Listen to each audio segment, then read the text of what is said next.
Zee 24 तास एक पाऊल पुढे।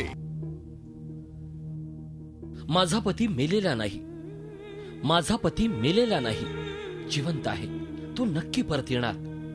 या भाबड्या आशेनं कपाळावर ठसठशीत कुंकू कायम ठेवणाऱ्या या समृद्धीसाठम त्यांच्यासारखेच असंख्य नातेवाईक आपल्या प्रियजनांच्या वाट्याकडे डोळे लावून बसलेत।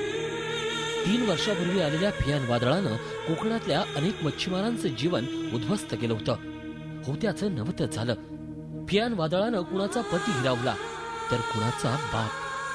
त्यावेळी ज्यांचे मृतदेह सापडले त्यांना शासनानं मदत केली, परंतु खरा प्रश्न उरला तो या वादळात बेपत्ता झालेल्यांचा। 3 वर्षानंतरही अनेक मच्छीमारांचा शोध लागलेला नाही। आपले नातेवाईक परत येणारच या आशेवर अनेकांनी अक्षरशः देवही पाण्यात ठेवलेत।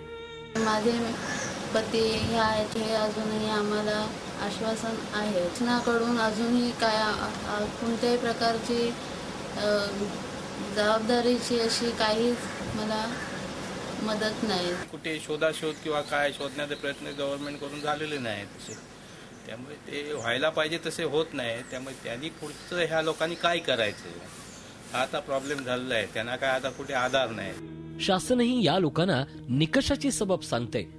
बेपत्ता झालेल्यांना 6 वर्षानंतर मृत घोषित करण्यात येतं, मात्र वादळात बेपत्ता झालेल्यांना 3च वर्ष झाल्यामुळे गरजूंना अजूनही मदत मिळालेली नाही आणि दुसरीकडे बेपत्ता नातेवाईकांचा शोधही लागलेला नाही।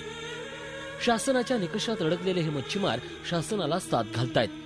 बेपत्ता मच्छीमारांना मृत घोषित करा आणि आम्हाला मदतीचा हात द्या, मात्र ही साधही शासनकर्त्यांपर्यंत पोहोचत नाही।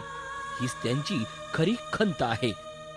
झी 24 ताससाठी विकास गावकर, सिंधुदुर्ग। झी 24 तास एक पाऊल पुढे।